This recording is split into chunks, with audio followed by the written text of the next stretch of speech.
नमस्कार दोस्तों, स्टडी 91 पर आप सबका हार्दिक स्वागत अभिनंदन है। आज हम सब एक महत्वपूर्ण आपको श्रृंखला की ओर चलते हैं और देखते हैं कि किस तरह के प्रश्न आप सबसे पूछे गए हैं। तो आइए एक शानदार महत्वपूर्ण श्रृंखला की ओर चलते हैं और उम्मीद करता हूं आप सबको बड़े जबरदस्त तरीके से सब चीजें समझ में भी आ रही होंगी, क्योंकि स्टैंडर्ड प्रकार के प्रश्न है और उसी प्रकार के प्रश्न लिए गए हैं जो आपकी परीक्षाओं में पूछे जाते हैं। ठीक ना। तो आइए हम सब देखते हैं आपको महत्वपूर्ण प्रश्न, और हर एक सेगमेंट से है, चाहे वह आपको पॉल साइंस हो, हिस्ट्री हो, साइंस हो, इन्वायरमेंट हो, आपको हर जगह से प्रश्न है, चाहे ज्योग्राफी हो, इकोनॉमिक्स हो। जिस तरह के प्रश्न आपकी परीक्षाओं का स्टैंडर्ड जो है उसी स्टैंडर्ड के अनुरूप प्रश्नों को संग्रहित किया गया है और आप सबसे उम्मीद करता हूं कि आप सब बिल्कुल शानदार तरीके से इस श्रृंखला को उत्साहित करेंगे और वैकेंसी भी आप सबके सामने जल्द ही सरकार प्रस्तुत करने वाली, क्योंकि सरकार बन चुकी है, दूसरी सरकारें नहीं आई हैं, सरकार के पास सारे एजेंडे हैं, सरकार के पास सारे डाटा हैं। अब वैकेंसियां तेजी से होंगी और आप सबको मौका नहीं मिलेगा पढ़ने का, ठीक ना। तो अभी से ही उम्मीद करता हूं कि आप सब शानदार तरीके से अपनी तैयारी में जुट जाएंगे और आपको कहीं से भी कोई दिक्कतें नहीं होंगी। तो आइए हम सब शानदार महत्वपूर्ण प्रश्न के श्रृंखला की ओर चलते हैं और आपके सामने पहला ही आपको स्क्रीन पटल पर प्रश्न रहा कि प्रथम राज्यसभा का गठन किस वर्ष हुआ था। तो राज्यसभा का गठन जो है 1952 में हुआ था, या आपको जो है कि 1950 में, 1947 में या 1949 ईस्वी में। तब आप जवाब दीजिएगा कि प्रथम राज्यसभा का गठन जो था 1952 ईस्वी में हुआ था। कब पहले राज्यसभा का गठन 1952 ईस्वी में, और 13 मई 1952 ईस्वी को इसका प्रथम बैठक हुआ। 13 मई 1952 ईस्वी को इसका पहला गठन, और उस समय राज्यसभा के प्रथम सभापति जो थे, सभापति सर्वपल्ली राधाकृष्णन, ठीक ना, सर्वपल्ली राधाकृष्णन यही थी। और इसके पहले इसका स्टेट्स काउंसिल स्टेट्स नाम हुआ करता था, ठीक ना, जो कि इन्हीं के सुझाव पर इसका नाम जो है बदल दिया गया और राज्यसभा कर दिया गया, ठीक। काउंसिल ऑफ स्टेट्स इसे कहा करते थे। लिख दूं क्या? लिख देता हूं। पूर्व में इसका नाम council of states, council of states, states हुआ करता, स्टेट्स,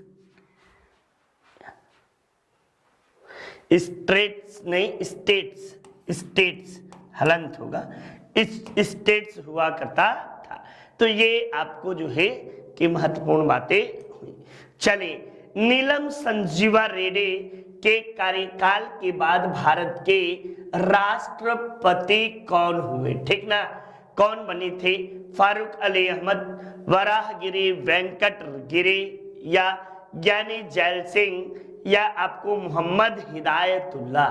तो नीलम संजीवा रेड्डी के विषय में यदि इनका कार्यकाल आप सबको याद होगा तो आप सबको पता होना चाहिए कि 1977 ईस्वी से लेकर और 1900 आपको जो है 82 ईस्वी तक नीलम संजीवा रेड्डी का 25 जुलाई 1977 से 25 जुलाई 1982 ईस्वी तक आपको नीलम संजीवा रेड्डी का कार्यकाल रहा, ठीक ना।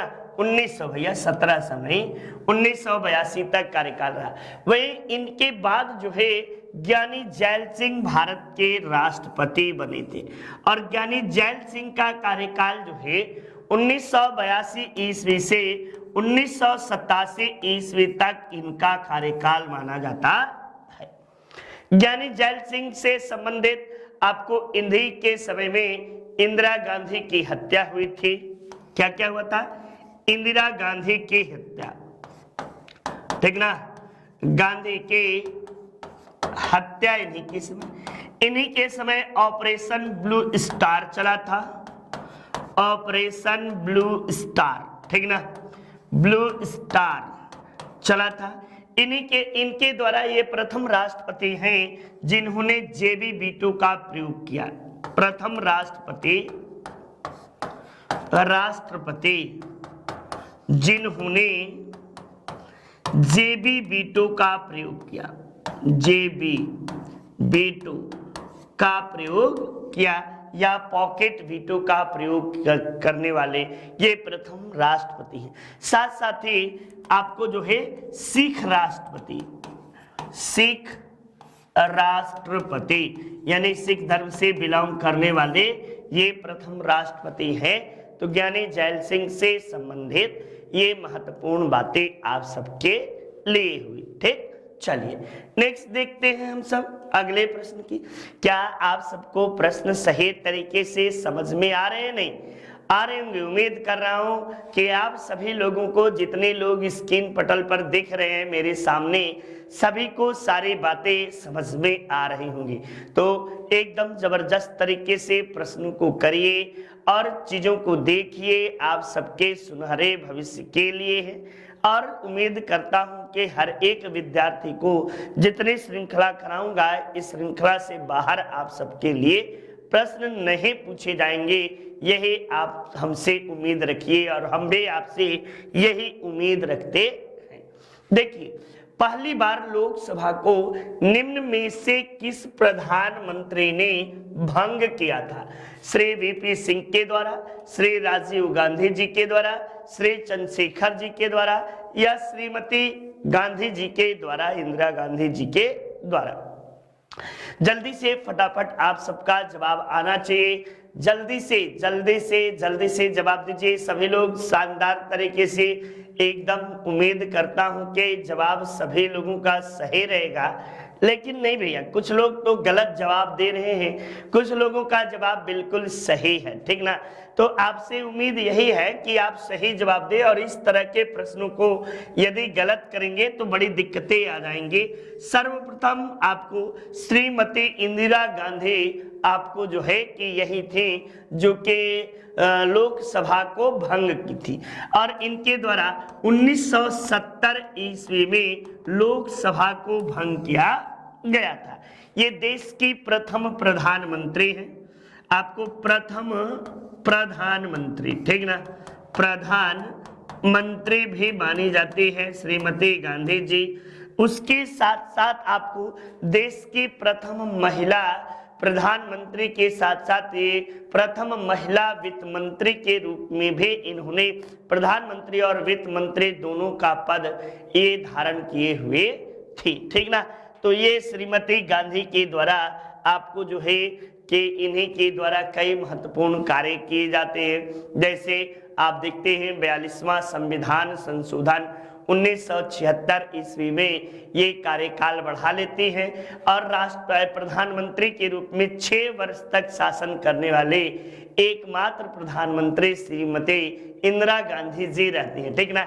तो उम्मीद करते हैं कि आप सबको सारे प्रश्न, सारी चीजें अच्छे तरीके से समझ में आ रही होगी, ठीक। तो चलिए, आप सबका जवाब भी देख रहा हूं, कई चीजें आप सब लिख रहे हैं। हाँ जी, नसबंदी कार्यक्रम श्रीमती गांधी जी के द्वारा ही प्रारंभ किया गया था, ठीक ना। नेक्स्ट देखिए, और इन्हीं के समय में आपको एक महत्वपूर्ण और घटना याद होगी कि पहली बार 1975 ईस्वी में आपको अशांति के आधार पर देश में राष्ट्रपति शासन श्रीमती गांधी ने लगाया था, ठीक ना। अशांति के आधार पर राष्ट्रपति शासन। चलिए नेक्स्ट देखिए, निम्न में से कौन भारत के राष्ट्रपति निर्विरोध चुने गए? आपको डॉक्टर राजेंद्र प्रसाद या sir doctor Radhakrishnan, doctor Sanjiva Reddy या वीवी गिरी? तब आप बताइएगा भारत के इकलौते राष्ट्रपति जो निर्विरोध निर्वाचित हुए हैं वो आपको नीलम संजीवा रेड्डी।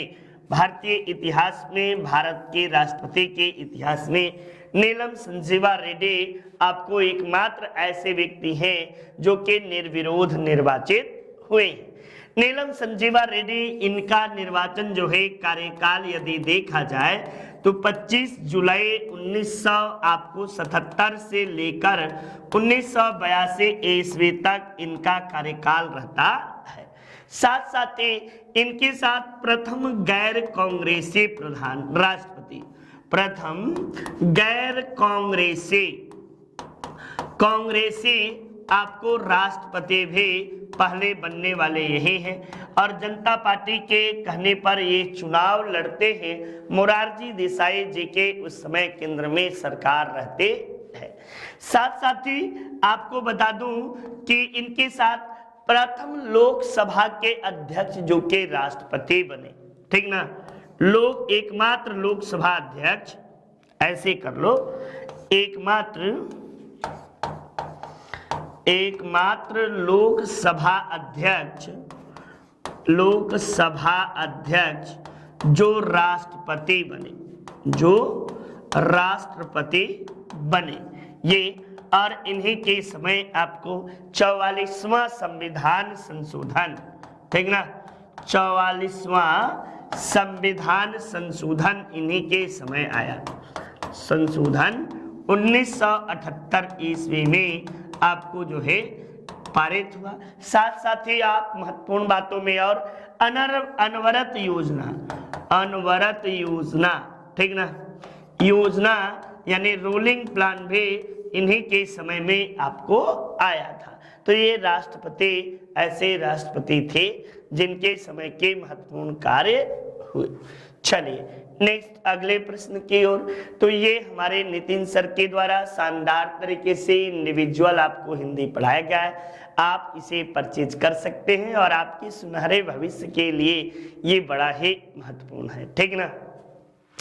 और खासकर टेट सुपर टेट तो आप जान ही रहे हैं, उसमें तो बहुत ही ज्यादा, और हिंदी भाषी क्षेत्रों के लिए नितिन सर जो है कि जबरदस्त तरीके से आपको हिंदी पढ़ाए हैं। नेक्स्ट देखिए, ये आपको यूपी SSSC वीडियो ग्राम विकास अधिकारी का भी बैच हमारी संस्था की ओर से संचालित है और 600 घंटे का आपको बैच है। फीस भी बहुत ज़्यादा नहीं है, ठीक। तो आप भरपूर तरीके से इसका लाभ उठाइए और अपने जीवन को तरक्की की ओर उन्मुख करिए। यही शुभकामनाएं आप सबके लिए है। चलिए नेक्स्ट देखिए, ये देखिए, भारत में संसदीय क्षेत्रों की संख्या कितनी है और लोकसभा में कितने सांसद हैं। तो भारत में संसदीय क्षेत्रों की संख्या आपको कितनी है, बहुत गजब का प्रश्न है भाई। और आपको जो है कि कितने सांसद वर्तमान में आपको हैं, एकदम आप सबसे उम्मीद करता हूं कि किसी का कोई भी गलत नहीं होगा। वैसे आपको बता दें, लोकसभा में आपको लोकसभा ऐसे बना लो और आपको जो है कि इसे जनता का सदन, इसे आपको जो है कि लोकप्रिय सदन, निम्न सदन, कई नामों से जानते हैं। और इसमें अधिकतम सदस्यों की बात की जाए, अधिकतम सदस्य जो हैं 552 हो सकते हैं, ठीक ना, 552। वर्तमान में कितने हैं, तो वर्तमान में आपको जो है ये 545 है। कितने, 545 वर्तमान में, आपको 545 वर्तमान में। अब यहीं पे 545 में से बच्चा आप यहाँ पे ऐसे कर लो, ये देखो, ये जो है 543 जो है ये संघ एवं राज्य क्षेत्रों से, संघ एवं राज्य क्षेत्रों से, क्षेत्र से, और 2 जो होते हैं ये राष्ट्रपति के द्वारा आर्टिकल नंबर 331 अनुच्छेद 331 के तहत 2 आंग्ल भारतीय होते हैं। क्या होते हैं, तो आंग्ल भारतीय आपको होते हैं, जो कि अब समाप्त कर दिया गया है। तो इस तरह देखोगे तो 543 आपको लोकसभा में कितने सांसद हैं, तो 543 हैं। और आपको जो है वर्तमान में कितने सांसद हैं, तब आप बताइएगा कि 545 है। वैसे 552 आपको हैं, जिसमें से आप देखोगे तो 552 में से 500 आपको जो है 30 के राज्य क्षेत्रों से है, राज्य क्षेत्र से, और 20 जो है ये आपको संघ क्षेत्रों से 20 आपको आते हैं, और 2 जो होते हैं ये आंग्ल भारतीय होते हैं, ठीक ना। तो इस तरह से आपको 552 का आंकड़ा हो जाएगा, जो कि आपके लिए बड़ा ही लाभकारी, आपके चीजों को ये पूरी बातें आप समझ सकते हैं, ठीक ना। 30 20 50 2 52, ठीक। तो ये महत्वपूर्ण बातें, जिसमें से वर्तमान में यदि देखा जाए तो वर्तमान में आपको जो है 530 वहां से हैं, और 13 सदस्य जो हैं ये संघ क्षेत्रों से हैं। इसमें भी यदि डिवाइड करना चाहो तो 530 जो है ये राज्यों से, ठीक ना, और आपको जो है 13 जो है ये संघ राज्य क्षेत्रों से, राज्य क्षेत्रों से। और कब तक बनी रहेगी तो ये बताइएगा 2026 ईस्वी तक ऐसे ही यही 552 सदस्य रहेंगे। 2026 के बाद संविधान में परिवर्तन किया जाएगा, ठीक। तो ये महत्वपूर्ण बातें आप सबके लिए रहा। चलिए नेक्स्ट देखिए, भारत में ग्रैंड ओल्ड मैन की संज्ञा किसे दी जाती है? तो grand old man of India किसे कहा जाता है? दादा भाई नौरोजी को, गोपाल कृष्ण गोखले को, रमेश चंद्र बनर्जी को, या सर सैयद अहमद खां को? तब आप सब जवाब दीजिएगा कि आपको दादा भाई नौरोजी को grand old man of India कहकर संबोधित किया जाता है। भारत का वयोवृद्ध नेता आपको किसे कहा जाता है? तो इन्हें ही भारत का वयोवृद्ध नेता कहा जाता है, ठीक। तो ये साथ साथ ही आपको जो है ब्रिटिश संसद के आपको सदस्य निर्वाचित होने वाले पहले व्यक्ति, ब्रिटिश पार्लियामेंट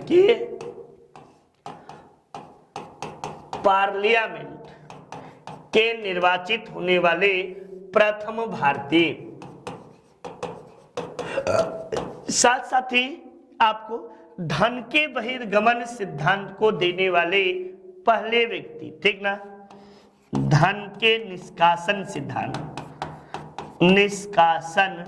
सिद्धांत को इन्होंने दिया। साथ साथ ही एक और महत्वपूर्ण बातें आप सबको बता दूं, ठीक ना। एक महत्वपूर्ण बातों में आप जानिए कि 3 बार कांग्रेस के अध्यक्ष बने, 3 बार कांग्रेस के अध्यक्ष, ये भी याद रखे रहिएगा। इसके साथ साथ इन्होंने प्रति व्यक्ति आय बताया, प्रति व्यक्ति आय बतलाने वाले पहले भारतीय, आय बतलाने वाले प्रथम भारतीय दादा भाई नौरोजी रहते हैं। नेक्स्ट चलिए ये देखिए, सूची 1 को सूची 2 से सुमिलित कीजिए तथा सूचियों को नीचे दिए गए कूट का प्रयोग करके आपको सही उत्तर का चयन करिए। अब लखनऊ समझौता 1916, ठीक ना, ये आपको 1916 ईस्वी में हुआ था। अच्छा, ऑप्शन ही उधर मिलाने को आपको बच्चा दे दिया है। तो लखनऊ समझौता 1916 में आपको जो है 1919 का अधिनियम को लॉर्ड मिंटो के समय में आया। आपको जो है कि 1935 का अधिनियम जो है ये द्विसदनीय व्यवस्था, प्रांतीय स्वायत्तता की बात की गई, और आपको जो है द्विसदनीय पद्धति आरंभ हुआ। ये आपको जो है प्रांतों में द्विसदनीय व्यवस्था की शुरुआत हुई। तो इस तरह से आप देखो तो पहले का तीसरा, दूसरे का चौथा, और तीसरे का दूसरा, और आपको पहला 3 4 2 1, 3 4 2 1, ऑप्शन संख्या 4H योर राइट आंसर होगा। आपको जो है 4 बिल्कुल सही जवाब आपका होगा, ठीक। चलिए नेक्स्ट हम सब अगले प्रश्न की ओर चलते हैं। ये अलीपुर सेंट्रल जेल कहाँ है? ये अलीपुर सेंट्रल जेल जो है ये बंबई में है या कोलकाता में है, चेन्नई में है या दिल्ली में है? तब अलीपुर जू भी है और ये सब के सब कहाँ है? कलकत्ता में स्थित है। अलीपुर कांड आप सबको याद होगा 1909 ईस्वी में अलीपुर कांड घटना आप सबके इतिहास के जीवन में याद होगा, ठीक ना? 1900 आपको जो है 9, ठीक। तो ये बातें आपको जो है ये 1909 में अलीपुर षड्यंत्र केस हुआ। और यदि बात की जाए इसकी स्थापना, तो इसकी स्थापना कब की गई थी? तो आपको 1910 ईस्वी में। और 1909 ईस्वी में अलीपुर षड्यंत्र केस, अलीपुर षड्यंत्र केस जो है जिसमें आप सबको याद होना चाहिए कि श्री अरविंद घोष, उनके भाई वरिंद्र घोष, भूपेंद्र नाथ दत्त, ये सभी अलीपुर षड्यंत्र केस में ही पकड़े गए थे और इन्हें बचाने के लिए चित्तरंजन दास एड़ी चोटी का जोर लगा दिए थे श्री अरविंद घोष को बचाने में, ठीक। तो चलिए ये आपको महत्वपूर्ण बातें हुई। चलिए नेक्स्ट देखिए, ऑनलाइन टेस्ट सीरीज आपको CBT 2 और ग्रुप डी शानदार तरीके से श्रृंखला हमारी संस्था की ओर से चल रही है और इसके साथ साथ यूपी पुलिस कांस्टेबल का भी बैच आपको प्रारंभ है और जो ले सकता है उसके लिए ये श्रृंखला बहुत ही लाभप्रद है, ठीक। तो चलिए नेक्स्ट देखते हैं, स्प्रिंग टाइगर के लेखक कौन है? स्प्रिंग टाइगर पुस्तक, अच्छा लेखक नहीं पूछा है, किसकी जीवनी है? भगत सिंह की, सुभाष चंद्र बोस की, चंद्रशेखर आजाद की या राम प्रसाद बिस्मिल की? ये किसकी है? तब आप बताइएगा कि यह जीवनी सुभाष चंद्र बोस जी की है। किसकी? सुभाष चंद्र बोस जी के द स्प्रिंग टाइगर जो है ये पुस्तक है। और ये आपको जो है कि इस पुस्तक में कई महत्वपूर्ण बातों का जिक्र किया गया है, ठीक ना। जबकि सुभाष चंद्र बोस जी के द्वारा द इंडियन स्ट्रगल नामक पुस्तक भी सुभाष चंद्र बोस जी ने द इंडियन स्ट्रगल नामक पुस्तक की रचना की थी। द इंडियन स्ट्रगल नामक पुस्तक ये सुभाष चंद्र बोस के द्वारा लिखा गया था। और भगत सिंह इनकलाब जिंदाबाद, मैं नास्तिक क्यों हूं, ये भगत सिंह ने लिखा था। मैं नास्तिक क्यों हूं, नास्तिक क्यों हूं, क्यों हूं, ये इनकी थी। और आपको जो है कि ये सभी महत्वपूर्ण बातें हैं। नेक्स्ट, बिहू किस प्रदेश का लोक नृत्य है? उत्तर प्रदेश का तो है नहीं, न पश्चिम बंगाल का है, दोनों जगह से बाहर कर दो बिहू को। अब बचा असम और महाराष्ट्र, तो आपको महाराष्ट्र में भी नहीं है। असम का लोक नृत्य जो है वो बिहू है।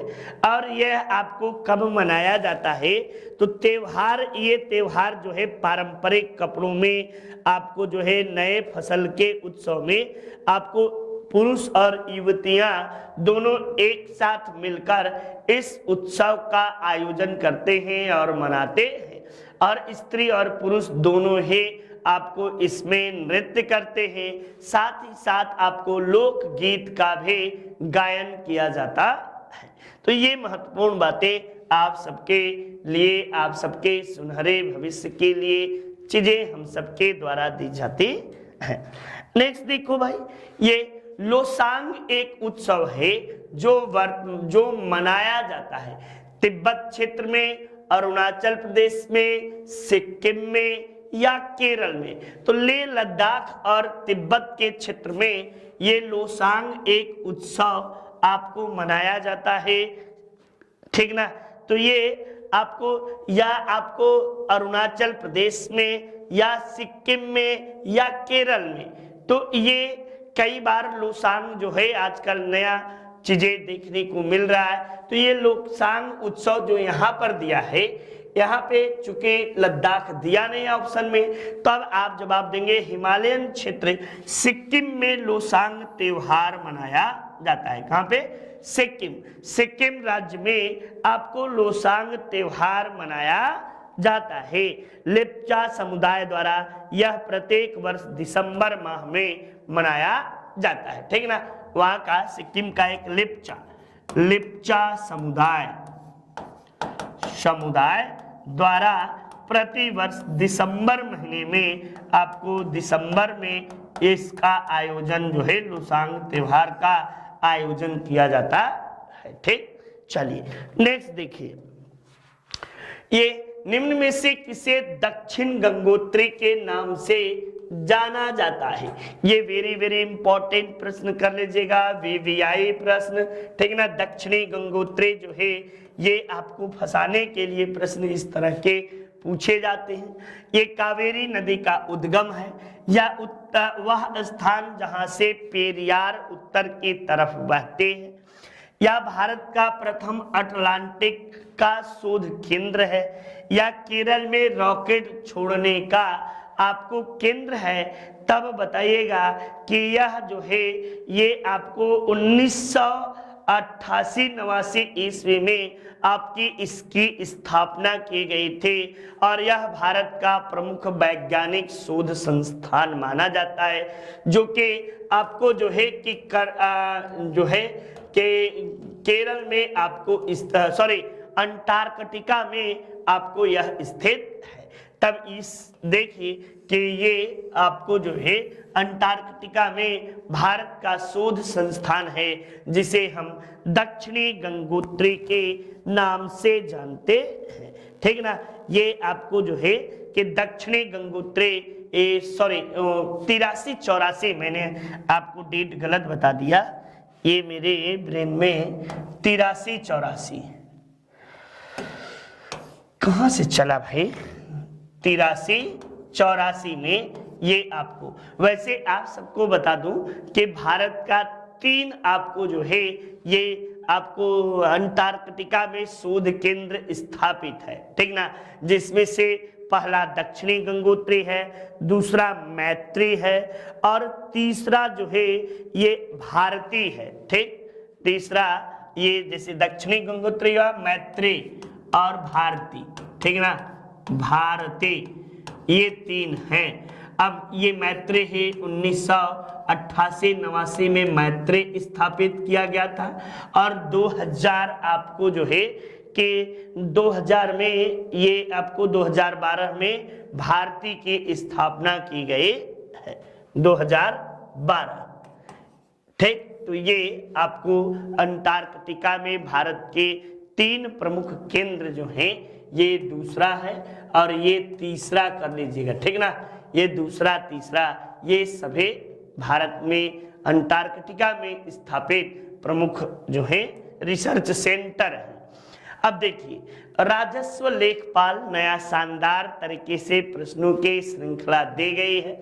साथ साथ ही ये आपको 600 घंटे का वीडियो है, फ्री टेस्ट सीरीज है, स्मार्ट पीडीएफ मटेरियल है, और उसके साथ साथ ऑफलाइन डाउनलोड करके भी आप इसे पढ़ सकते हैं, देख सकते हैं, और ये आपके भविष्य के लिए लाभप्रद है।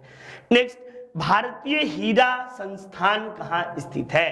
तो भारतीय हीरा संस्थान नई दिल्ली में, या सूरत में है, या बंबई में है, या जयपुर में है। तो भारतीय हीरा आपको संस्थान जो है ये सूरत में ताप्ती नदी के तट पर जो कि स्थित है सूरत, और ये आपको सूरत में स्थित है। ठीक ना, भारतीय हीरा अनुसंधान संस्थान सूरत में स्थित है। नेक्स्ट, चलिए अगले प्रश्न के ओर चलते हैं। एकदम बहुत महत्वपूर्ण प्रश्नों की श्रृंखला को हम सब कर रहे हैं। यंग बंगाल आंदोलन का नेता कौन था? तो यंग बंगाल आंदोलन जो है ये आपको बंगाल में, पश्चिम बंगाल में शुरू हुआ था। केशव चंद्र सेन है, हेनरी विवियन डिराजियो है, सुरेंद्र नाथ बनर्जी है या राजा राम मोहन राय है। तब यंग बंगाल आंदोलन जो है ये बंगाल में 1826 ईस्वी में आपको प्रारंभ हुआ था और इसके प्रारंभकर्ता सर हेनरी विवियन डिराजियो जो थे, इन्हीं के नेतृत्व में बंगाल में यंग बंगाल आंदोलन की शुरुआत हुई थी। सुरेंद्र नाथ बनर्जी ने इन्हें अपनी जाति का पिता कहकर संबोधित किया था, ठीक ना। ये बातें इनके द्वारा जो है महत्वपूर्ण है। Next, servant of India society, आपको दादा भाई नौरोजी या गोपाल कृष्ण गोखले, ईश्वर चंद्र विद्यासागर या लाला लाजपत राय, तब बताएगा सर्वेंट ऑफ इंडिया सोसाइटी की स्थापना 1905 ईस्वी में गोपाल कृष्ण गोखले के द्वारा किया गया था और गोपाल कृष्ण गोखले ने इसकी स्थापना जो है पुणे में की थी। कहां पर? पुणे। 1905 पुणे में इसकी स्थापना की। ये गोपाल कृष्ण गोखले जो थे, इन्होंने ही 1905 के बनारस अधिवेशन के अध्यक्षता की, वाराणसी अधिवेशन के अध्यक्षता, ठीक ना, अधिवेशन के अध्यक्षता की। ये आपको नरम दल के थे, नरम दल के थे नेता। गांधी जी के राजनीतिक गुरु थे, गांधी जी के राजनीतिक गुरु थे और इनका ये कहना था कि यदि कांग्रेस अंग्रेजों के द्वारा न शुरू की गई होती संगठन के रूप में तो इनका दमन कभी कर दिया गया होता। साथ साथ ही आपको जो है कि 1915 ईस्वी में इनके मृत्यु हो गई, इनके मृत्यु आपको हो गई। इन्होंने ही लॉर्ड कर्जन को औरंगजेब कहा था, लॉर्ड कर्जन को औरंगजेब कहकर संबोधित किया था। ये गोपाल कृष्ण गोखले साहब थे। नेक्स्ट, प्रार्थना समाज संस्था के स्थापक कौन थे? तो प्रार्थना समाज में आपको जो है महादेव गोविंद रानाडे या आपको राजा राम मोहन राय, दयानंद सरस्वती, स्वामी सहजानंद सरस्वती, तब बताएगा कि प्रार्थना समाज की स्थापना आपको जो है महादेव गोविंद रानाडे एवं आत्माराम पांडुरंग, ठीक ना, एवं आत्माराम पांडुरंग, ठीक ना, पांडुरंग ने मिलकर की थी। और किसकी प्रेरणा से? तो केशव चंद्र सेन की प्रेरणा से, केशव चंद्र सेन के प्रेरणा से। इसे आपको प्रार्थना समाज को पश्चिम का आर्य समाज भी कहा जाता है। प्रार्थना समाज जो था ये पश्चिम का आर्य समाज के नाम से भी जाना जाता है। साथ साथ ही आप महादेव गोविंद रानाडे के द्वारा जो है दक्कन एजुकेशनल सोसाइटी की स्थापना भी ये करते हैं। किसकी? दक्कन एजुकेशनल सोसाइटी, केशनल सोसाइटी की स्थापना जो है इनके द्वारा किया जाता है और इन्हें आपको जो है महाराष्ट्र का सुकरात, ठीक ना, महाराष्ट्र का शुक्रात भी कहा जाता है, ठीक, शुक्रात भी कहते हैं। जल्दी से शॉर्ट स्क्रीन ले लीजिए, जल्दी से आप सब, ठीक ना। चलिए, ये एकदम शानदार तरीके से। नेक्स्ट देखिए, ये नितिन सर के द्वारा जबरदस्त तरीके से हैंड रिटन नोट्स हैं, ये बुक्स हैं और आप सब इसे परचेज कर सकते हैं। आपकी परीक्षाओं में ये पूछे गए हैं और बिल्कुल घबराइए नहीं, इस तरह के प्रश्न आपसे बनते हैं, पूछे जाएंगे। नेक्स्ट देखिए, भारत एक ऐसे कितने राज्य हैं जिनकी सीमा न तो किसी देश से लगती है न ही सागर से। ये यानी किसी देश और सागर से कितने राज्य हैं? 5, 4, 6 या 3? कितने ऐसे राज्य हैं जिनकी सीमा न तो किसी देश से लगती है, न तो किसी राज्य से। तब बताइएगा ये 5 राज्य हैं जिनकी न तो किसी देश से लगती है, न किसी समुद्री सीमा से लगती है। जैसे आप हरियाणा याद कर सकते हैं, जैसे आप तेलंगाना कह सकते हैं, तेलंगाना, हरियाणा, तेलंगाना। साथ साथ ही आप जो है छत्तीसगढ़ कह सकते हैं, छत्तीसगढ़, छत्तीसगढ़। इसके साथ साथ जो है राज्य झारखंड भी आपको बनता है। क्या बनता है? झारखंड, छत्तीसगढ़ आपको जो है। इसके बाद आप देखोगे तो भारत के बीचों बीच में आपको मध्य प्रदेश मिलेगा, ठीक ना। तो ये 5 राज्य ऐसे हैं जिनकी न तो सीमा किसी विदेशी से राज्यों से लगती है, न ही आपको जो है के सागरों से संपर्क में है। ये अंतः स्थलीय राज्य जिसे बोलते हैं उसके श्रेणी के अंतर्गत आते हैं, ठीक। चलिए नेक्स्ट देखिए, निम्न में से किस देश की सीमा भारत से सबसे अधिक लगती है? तो भारत से सबसे अधिक सीमा बांग्लादेश से लगती है। और त्रिपुरा जो है 3 ओर से बांग्लादेश से घिरा हुआ है। कौन सा? त्रिपुरा जो है ये 3 ओर से बांग्लादेश से घिरा हुआ है। लगभग आपको जो बांग्लादेश से सीमा लगती है 4067 किलोमीटर के लगभग आपको बांग्लादेश से 4067.7 किलोमीटर है पूरे, ठीक ना। और बांग्लादेश और त्रिपुरा के बीच जो है शून्य रेखा निर्धारित की गई है। और दूसरे नंबर पर चीन के साथ, सेकेंड नंबर पे चीन है, और थर्ड नंबर पे पाकिस्तान के साथ आपको भारत की सीमा लगती है, ठीक ना। और सबसे कम की बात की जाए तब अफगानिस्तान से सबसे कम सीमा जो है स्पर्श करती है, अफगानिस्तान से सीमा स्पर्श, ठीक ना। लगभग 106 किलोमीटर किताबों में देता है जो कि अफगानिस्तान से भारत की सीमा स्पर्श करते हैं।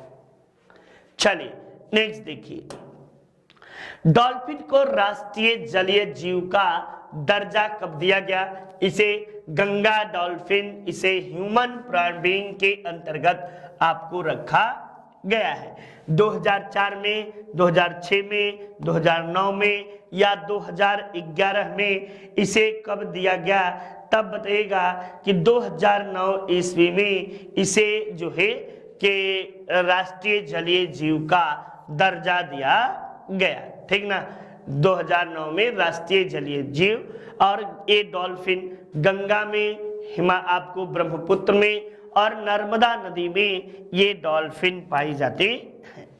2011 के भारत के जनगणना के लिए निम्न में से कौन सा आदर्श वाक्य? तो हमारा जनगणना हमारा भविष्य, यानी our future, our census, our future, ये जो है ये चौथा हमारा जनगणना हमारा भविष्य 2011 की जनगणना का स्लोगन था। और इसका जो था आपको प्रगणक लेखिका जो थे, इसका लोगो था प्रगणक लेख का। और सी चंद्रमौली, ये 2011 की जनगणना के अनुसार जनगणना एवं महापंजीयक के रूप में कौन थे? सी चंद्रमौली थे, ठीक ना। तो ये महत्वपूर्ण बातें आप याद किए रहिएगा। नेक्स्ट देखिए, ये मैथ्स इंडिविजुअल प्रवीण सर के द्वारा शानदार तरीके से पढ़ाया गया है। और ये हमारे आपके भविष्य के लिए सर ने बड़ा जबरदस्त तरीके से मैथ पढ़ाया है। उन लोगों के लिए भी है जिसको ABCD नहीं आता, वो भी आप इससे सीख सकते हैं। नेक्स्ट, ये भारत में प्रथम नियमित जनगणना किस वर्ष प्रारंभ की गई? तब बताइएगा भारत में प्रथम नियमित जनगणना जो है ये आपको 1981 ईस्वी में लॉर्ड रिपन के कार्यकाल में आपको नियमित जनगणना प्रारंभ की गई। नियमित जनगणना लॉर्ड रिपन के कार्यकाल में भारत में सर्वप्रथम प्रारंभ हुई, ठीक ना। और अब तक कुल देश में जो है 2021 की जनगणना यदि काउंट किया जाए तो देश का 16वां जनगणना होगा। और आजादी के बाद 8वां, और आजादी के पूर्व में भी 8 जनगणना यानी 16वां जनगणना आपको माना जाएगा। और सर्वप्रथम जनगणना यदि कब हुआ था तो 1872 ईस्वी में लॉर्ड मेयो के कार्यकाल में आपको भारत में पहली बार जनगणना हुई थी।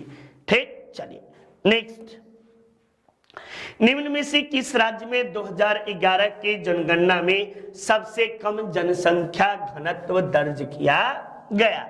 तो आपको सबसे कम अरुणाचल प्रदेश में, मिजोरम में, सिक्किम में या नागालैंड में, तब आप जवाब दीजिएगा कि सबसे कम जनसंख्या घनत्व जो है ये अरुणाचल प्रदेश में दर्ज किया गया और प्रति वर्ग किलोमीटर मात्र 17 लोग जो थे ये प्रति वर्ग किलोमीटर यहाँ पर दर्ज किया गया है। ठीक ना, 17 व्यक्ति प्रति वर्ग किलोमीटर। जबकि सबसे अधिक पूछेगा तब क्या जवाब देंगे? सबसे अधिक जनसंख्या घनत्व आपको कहाँ है? तो 1106 ये बिहार में सबसे अधिक जनसंख्या घनत्व देखने को मिलता है। ठीक, तो ये महत्वपूर्ण बातें हुई। चलिए अगले प्रश्न की ओर चलते हैं। ये रहा आपको मिलाने के लिए, एक तरफ महत्वपूर्ण झील है, दूसरी तरफ स्थान है। तो चिल्का झील आपको जो है कि उड़ीसा में है। वैसे ही आप सांभर झील राजस्थान में जाओगे। कोलेरू झील जो है ये आंध्र प्रदेश में कोलेरू झील है और रेणुका झील जो है ये हिमाचल प्रदेश में है और आपको सांडे अभयारण्य उत्तर प्रदेश में है। तब आप पहले का पहला, दूसरे का चौथा, तीसरे का पांचवा, चौथे का दूसरा और पांचवे का तीसरा, 1 4 5 3 2, 1 4 5 2 3, ये ऑप्शन संख्या 2 इज योर राइट आंसर बच्चा। 2 आपको बिल्कुल सही जवाब हुआ। ठीक ना, एकदम फटाफट जल्दी जल्दी हम सब आइए कर लेते हैं। विश्व का पहला रामसर स्थल कौन सा है? वैसे रामसर में पहली मीटिंग 1975 ईस्वी में बुलाई गई थी। ये रामसर है कहाँ? तो रामसर ईरान में स्थित है। रामसर किससे संबंधित है? तो आर्द्र भूमि, आर्द्र, ठीक ना, आर्द्र भूमि से संबंधित है और 2 फरवरी को विश्व आर्द्र भूमि दिवस के रूप में मनाया जाता है। विश्व का पहला रामसर स्थल यदि पूछे तब बताइएगा कुबोर्ग प्रायद्वीप जो है विश्व का पहला रामसर स्थल माना जाता है, कुबोर्ग प्रायद्वीप। चलिए नेक्स्ट, चलिए अगले प्रश्न के ओर चलते हैं हम सब। ये देखिए आपको नितिन सर के द्वारा शानदार तरीके से नितिन सर के संरक्षण में हम सब ने लिखने का प्रयास किया है और ये मेरे द्वारा ही लिखा गया है। ठीक, चलिए अंतरराष्ट्रीय आर्द्र भूमि दिवस कितने तारीख को मनाया जाता है? तो 2 फरवरी को अंतरराष्ट्रीय भूमि दिवस के रूप में, आर्द्र भूमि दिवस के रूप में मनाया जाता है। हड़प्पा कालीन समाज किन वर्गों में विभक्त थी? तो हड़प्पा कालीन जो था ये शिकारी, पुजारी, किसान और क्षत्रिय में, विद्वान, योद्धा, आपको व्यापारी और श्रमिक में, या आपको ब्राह्मण, क्षत्रिय, वैश्य और शूद्र में, या आपको राजा, पुरोहित, सैनिक और क्षुद्र में। तब आप बताइएगा कि ये समाज उस समय राजा की व्यवस्था तो थे लेकिन कोई स्पष्ट जानकारी नहीं मिलता तो इसलिए ये बाहर हो गया। ब्राह्मण, क्षत्रिय, शूद्र, वैश्य ये उत्तर वैदिक काल में जन्म लेते हैं, ये भी आपको।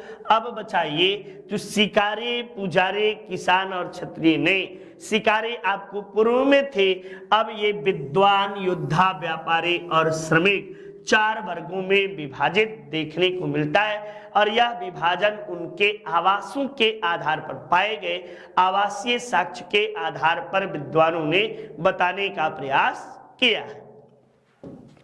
नेक्स्ट देखिए अगले प्रश्न में, किस देवता के लिए ऋग्वेद में पुरंदर शब्द का उल्लेख किया गया है? इंद्र, अग्नि, वरुण या सोम देवता के लिए? तो इंद्र देवता के लिए आपको ऋग्वेद में पुरंदर शब्द का प्रयोग किया गया। पुरंदर का अर्थ होता है दुर्ग को तोड़ने वाला, ठीक ना, दुर्ग को तोड़ने वाला ये पुरंदर का अर्थ होता है बच्चा।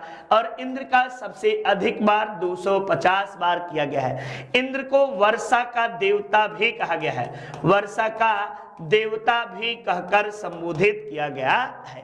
इन्हें वृत्तिहंता भी कहा गया है, यानी अकाल का राक्षस वृत्तासुर नामक राक्षस के हत्या करने के कारण इन्हें वृत्तिहंता भी कहकर संबोधित किया गया है। ये आपको ऋग वैदिक काल के सबसे लोकप्रिय देवता माने जाते हैं। नेक्स्ट, आपको कैबिनेट मिशन योजना के अनुसार संविधान सभा में कुल कितने सदस्य होने थे? ये कैबिनेट मिशन योजना जो है त्रिस्तरीय थे और 24 मार्च 1946 ईस्वी को कैबिनेट मिशन भारत आता है। और आपको जो है कि यह योजना के आधार पर दो महत्वपूर्ण कार्य किए गए थे। एक संविधान सभा का गठन किया गया था और दूसरा महत्वपूर्ण कार्य जो था अंतरिम सरकार का गठन किया गया था। तो इसमें आपको बता दें कि इसके आधार पर 389 सदस्य होने थे और भारत में मुस्लिम लीग के साथ सदस्यों की संख्या 389 रहती है, लेकिन मुस्लिम लीग के जाने के बाद सदस्यों की संख्या कितनी हो जाती है ये कमेंट बॉक्स में आप लोग बताएंगे, ठीक ना। कमेंट बॉक्स में बताएंगे कि मुस्लिम लीग के जाने के बाद इनके सदस्यों की संख्या कितनी रहती है। जल्दी से बताइए, क्योंकि एक दो प्रश्न कमेंट बॉक्स में आप सबके लिए छोड़ना बड़ा जरूरी है। देखते हैं कि कोई आदमी इंटरेस्ट लेके बहुत कम लोग पढ़ते हैं, ठीक ना। ये देखिए, ये आपको लेखपाल हिंदी जबरदस्त शानदार तरीके से आप सबके लिए, आपकी सुनहरे भविष्य के लिए हम सबका एक अथक प्रयास है। आरबीआई का मुख्यालय कहाँ स्थित है? तो आरबीआई जो है इसकी स्थापना 1 अप्रैल 1935 ईस्वी को किया गया था, ठीक ना। इसका राष्ट्रीयकरण 1 जनवरी 1949 ईस्वी को इसका राष्ट्रीयकरण कर दिया गया। नेक्स्ट, आपको इसका मुख्यालय जो है ये मुंबई में इसका मुख्यालय है। प्रारंभ में इसकी स्थापना के समय कलकत्ता रखा गया था। नेक्स्ट जो है कि आप कह सकते हैं कि इसका 4 जो है क्षेत्रीय मुख्यालय है, 4 क्षेत्रीय मुख्यालय आपको कलकत्ता, मुंबई, दिल्ली और मद्रास, ये 4 क्षेत्रीय मुख्यालय है। इसे बैंकों का बैंक, ठीक ना, बैंकों का बैंक या केंद्रीय बैंक भी कहते हैं, या केंद्रीय बैंक, सेंट्रल बैंक भी कहते हैं। ये बातें इससे संबंधित। और शशिकांत दास जो है ये वर्तमान में आपको जो है आरबीआई के गवर्नर हैं, दास, ठीक। ये महत्वपूर्ण बातें याद कर लीजिए। नेक्स्ट देखिए, वायरलेस का आविष्कार किसने किया? आपको जो है मार्कोनी ने, चार्ल्स कैटरिंग ने, जॉर्ज कैले ने या जोनोबे ग्रामे के द्वारा? तब आप बताइएगा कि मार्कोनी के द्वारा वायरलेस का आविष्कार किया जाता है। मार्कोनी ने ही वायरलेस का आविष्कार किया था। चलिए अगले महत्वपूर्ण प्रश्न की ओर चलते हैं। वन्य जीव सप्ताह कब मनाया जाता है? 2 जनवरी से 7 जनवरी, या आपको 2 सितंबर से 7 सितंबर, 2 अक्टूबर से आपको जो है 8 अक्टूबर, या 2 नवंबर से 8 नवंबर, कब मनाया जाता है? तब आप जवाब दीजिएगा कि आपको जो है कि वन्य जीव सप्ताह जो है अक्टूबर के प्रथम सप्ताह में मनाया जाता है और अक्टूबर महीने का पहला सप्ताह जो होता है वह वन्य जीव सप्ताह के रूप में हम इसे मनाते हैं। क्या कहते हैं? वन्य जीव सप्ताह, ठीक। नेक्स्ट देखो, हाल ही में किस देश ने हाइपरसोनिक मिसाइल का परीक्षण किया? तो हाइपरसोनिक मिसाइल का परीक्षण करने वाला देश उत्तर कोरिया, नेपाल, बांग्लादेश या भूटान? तब बताइएगा कि उत्तर कोरिया आपको हाल ही में जो है सुपरसोनिक मिसाइल का परीक्षण करने वाला देश बन गया है, ठीक ना। ये करंट से संबंधित आपको बातें हैं। चलिए नेक्स्ट अगले प्रश्न के और हम सब चलते हैं। ये शानदार तरीके से मेरे द्वारा जबरदस्त मैंने कोशिश किया है लिखने का, आप सबके सुनहरे भविष्य के लिए एक बार जरूर इसे पढ़िएगा। नेक्स्ट देखिए, हाल ही में निवेश शिक्षा और जागरूकता के लिए सारथी मोबाइल ऐप किसके द्वारा लॉन्च किया गया? तो आपको जो है निवेशक शिक्षा और जागरूकता के लिए सारथी ऐप जो है सेबी के द्वारा लॉन्च किया गया। Security exchange board of India, इसकी आधारशिला जो है 1988 ईस्वी में रखे गई थी और 1992 ईस्वी में इसे वैधानिक दर्जा दिया गया था, यानी संवैधानिक दर्जा आपको दिया गया था। इसका काम क्या है? तो शेयरों को रेगुलेट करती है, शेयर बाजार को नियंत्रित करती है, ठीक ना, नियंत्रित करती है सेबी, ठीक। Security exchange board of India के नाम से इसे जानते हैं, ठीक। चलिए नेक्स्ट देखिए अगला, ये हाल ही में किस कंपनी ने भारत में सेमीकंडक्टर्स का निर्माण का निर्णय लिया है? तो हाल फिलहाल सेमीकंडक्टर से करंट में दो क्वेश्चन बनते हैं कि सेमीकंडक्टर्स के उत्पादन में सबसे अधिक राजस्व वसूल करने वाली कौन सी कंपनी है? तो सैमसंग जो है ये सबसे अधिक जो है राजस्व वसूल करने वाली कंपनी है, ठीक ना, राजस्व वसूल करने वाली कंपनी। लेकिन भारत में पूछा है तो भारत में आप जवाब दीजिएगा कि वेदांता ग्रुप ने अब सेमीकंडक्टर्स यानी ब्लू चिप के निर्माण का निर्णय लिया है। नेक्स्ट, ये आपको मिलान करने के लिए करंट का प्रश्न है। आपको जन औषधि दिवस किस तारीख को मनाया जाता है? तब आप इसे किस रूप में बताएंगे? तब बताइएगा कि जन औषधि दिवस 7 मार्च को मनाया जाता है, जबकि केंद्रीय औद्योगिक सुरक्षा बल दिवस ये 6 मार्च को मनाया जाता है और विश्व मोटापा दिवस 4 मार्च को, विश्व श्रवण दिवस जो है ये 3 मार्च को। तो इस तरह से आप पहले का डे, दूसरे का से, तीसरे का बे और चौथे का ए, आपको DCABA ये आपको ऑप्शन संख्या 3 इज योर राइट आंसर माना जाएगा, ठीक ना। 3 जो है ये बिल्कुल सही जवाब है। ये हाल ही में जारी सतत विकास सूचकांक 2021 में भारत का स्थान कौन सा है? 43वां, 46वां, 117वां, 120वां? तब बताएगा कि भारत का स्थान हाल ही में आपको सतत विकास सूचकांक में 120वां है, जबकि शीर्ष स्थान पर फिनलैंड, स्वीडन और डेनमार्क है। फिनलैंड, स्वीडन और डेनमार्क ये आपको 1, 2 एवं तीसरे स्थान पर ये है और भारत का स्थान 120वां आपको भारत का स्थान है, ठीक। नेक्स्ट देखिए, ये शानदार तरीके से गणित उमेश सर के द्वारा लिखा गया है और एकदम जबरदस्त गणित के महत्वपूर्ण श्रृंखला है आप सबके सुनहरे भविष्य के लिए। नेक्स्ट, सौर ईंधन का उपयोग करने वाले पहली एयरलाइंस कौन सी है? सौर ईंधन, कोरियन एयरलाइंस, स्विस एयरलाइंस या आपको इंडियन एयरलाइंस या जापानीज एयरलाइंस, कौन सी एयरलाइंस के द्वारा आपको जो है कि सौर ईंधन का प्रयोग किया जा रहा है? सौर ईंधन का प्रयोग करने वाले पहले एयरलाइंस कौन सी है? तब बताइएगा स्विस एयरलाइंस के द्वारा सौर ईंधन का प्रयोग किया जा रहा है, ठीक ना, स्विस एयरलाइंस। चलिए नेक्स्ट अगले प्रश्न में चलते हैं। ये हाल ही में मोबाइल वर्ल्ड कांग्रेस 2022 का आयोजन जो है ये कहाँ किया गया? तब बताएगा बार्सिलोना में, लंदन में, जेद्दा में या न्यूयॉर्क में? तो बार्सिलोना में आपको जो है ये आपको मोबाइल कांग्रेस, वर्ल्ड कांग्रेस 2022 का आयोजन किया गया है, ठीक ना।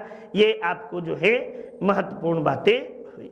चलिए नेक्स्ट देखिए, अगले प्रश्न के ओर चलते हैं।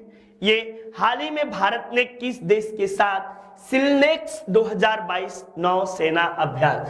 तो सिलिनेक्स से श्रीलंका अंदाजा लगा लीजिएगा और श्रीलंका के साथ ही भारत ने जो है ये आपको सैनिक अभ्यास या हिंद महासागर में और बंगाल की खाड़ी में भारत और श्रीलंका के बीच ये नौ अभ्यास किया गया। नेक्स्ट, 8 मार्च को मनाए गए अंतरराष्ट्रीय दिवस का थीम क्या था? ये वेरी वेरी इंपॉर्टेंट क्वेश्चन, क्योंकि 8 मार्च को विश्व महिला दिवस मनाया जाता है, ठीक ना। आपको जो है अंतरराष्ट्रीय महिला दिवस, gender equality today for a sustainable tomorrow, या महिला नेतृत्व कोविड-19 की दुनिया में एक समान भविष्य को प्राप्त करना, नारी ही परिवार और समाज का केंद्र बिंदु है, या महिलाएं समाज के वास्तविक वास्तुकार होती हैं। इनमें से कौन सा रहा? तब बताएगा gender equality today for the sustainable tomorrow, यानी आने वाले कल के भविष्य के लिए ये आपको जो है महिला सशक्तिकरण पे महत्वपूर्ण बातें जो है ये की गई। चलिए अगले महत्वपूर्ण प्रश्न के ओर चलते हैं। ये अगला महत्वपूर्ण प्रश्न, हाल ही में रूसी सेना द्वारा यूरोप के किस बड़े परमाणु ऊर्जा संयंत्र पर अपने नियंत्रण में ले लिया गया है? तब आप बताइएगा जपोरिजिया परमाणु संयंत्र, चार्नोबिल परमाणु संयंत्र, या खमेसी परमाणु संयंत्र, या रिब्ने परमाणु ऊर्जा संयंत्र। तब आप इस प्रश्न में बताइएगा कि आपको यूरोप के सबसे बड़े परमाणु संयंत्र को, ये आपको जो है ज़पोरिजिया आपको परमाणु संयंत्र जो है ये रूस यूक्रेन युद्ध में रूस के द्वारा इस पर नियंत्रण स्थापित कर लिया जाता है, अधिकार स्थापित कर लिया जाता है। तो अब किताबें आपके द्वार तक, आपके घर तक पहुंच रहे होंगे, और जिन्होंने भी आपको किताब मंगाया होगा वो इसका लाभ भरपूर तरीके से ले रहे होंगे। उन्हें चीजें समझ में आ रही होंगे कि किस तरह से संस्था की ओर से जबरदस्त मेहनत के द्वारा आप सबके सुनहरे भविष्य के लिए पुस्तकें लिखी गई हैं। तो इसके साथ ही आपको महत्वपूर्ण श्रृंखला समाप्त हुआ। जय हिंद, जय भारत, आपका दिन मंगलमय हो।